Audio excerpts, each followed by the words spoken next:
भारत और पाकिस्तान का युद्ध रुकने के बाद कुछ लोग कह रहे हैं ऐसा क्यों किया, मोदी जी कमजोर पड़ गए।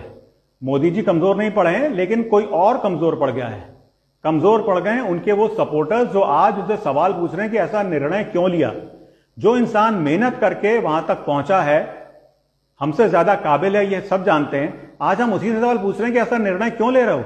जिस आदमी ने आर्टिकल 370 खत्म कर दिया, 500 साल पुराना राम मंदिर बना के दे दिया, हर देशवासी का बैंक अकाउंट खुला दिया और हजारों सैकड़ों ऐसे काम करा दिए जो आज तक कभी हो ही नहीं पाए थे, आज अगर वो इंसान कुछ निर्णय ले रहा है तो उनके सपोर्टर्स ही उनसे पलट के पूछते हैं ऐसा क्यों कर रहे हो।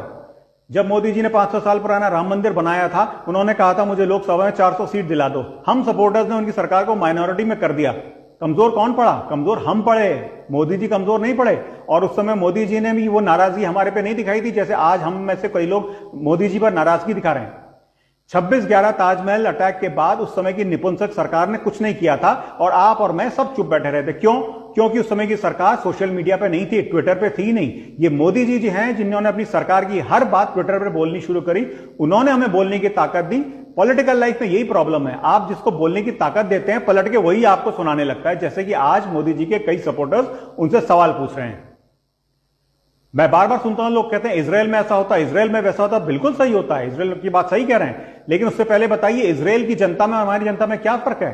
बहुत बड़ा फर्क है। इजराइल के हर परिवार में एक आदमी फौज में होता है। आप में से और मुझ में कितने लोग अपने बच्चों से कहते हैं बचपन से कि फौज में जाना है, जाना है, जाना है। अगर किसी कारण से रिजेक्ट हो गया अलग बात है, लेकिन जाना है, जाना है, जाना है नहीं। हम अपने बच्चों से कहते हैं आईआईटी कर लो, नीट कर लो, सीए कर लो, वकील बन लो, कुछ कर लो, अच्छी जिंदगी जियो, लाइफ को एंजॉय करो, ये जिंदगी ना मिलेगी दोबारा, ब्ला ब्ला ब्ला।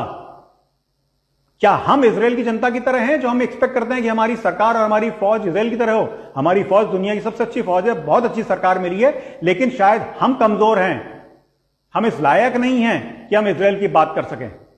अपने बच्चों को फौज में भेजेंगे आप? जब अगर पाकिस्तान ऑक्युपाइड कश्मीर में फौज जाती है तो आपको क्या लगता है वहां के लोग स्वागत करेंगे? वो कश्मीर जो हमारे पास 75 साल से है, वहां जब हमारी आर्मी को ऑपरेशन करती है तो वहां के कश्मीरी लोग उन पर पत्थर मारा करते थे। जब हमारी फौज पाकिस्तान ऑक्युपाइड कश्मीर में जाएगी तो वहां के लोग हमारे फौजियों को नहीं मारेंगे। कौन मरेगा? दूसरे का बेटा मरेगा, दूसरे का भाई, दूसरे का पति मरेगा, क्योंकि हम अपने बच्चों को तो इंजीनियर, डॉक्टर, सीए, वकील बना के जिंदगी ना मिलेगी दोबारा एंजॉय करवा रहे हैं। पहले अपने बेटे को फौज में भेजिए, उसके बाद सवाल पूछिएगा और उसके बाद कहिएगा कि कश्मीर में पीओके में घुस जाओ। अपने हिस्से का काम तो कर लो। जो दूसरा आदमी अपने हिस्से का काम कर रहा है, करके दिखा रहा है कि मैं कर सकता हूं, उसको करने तो दो।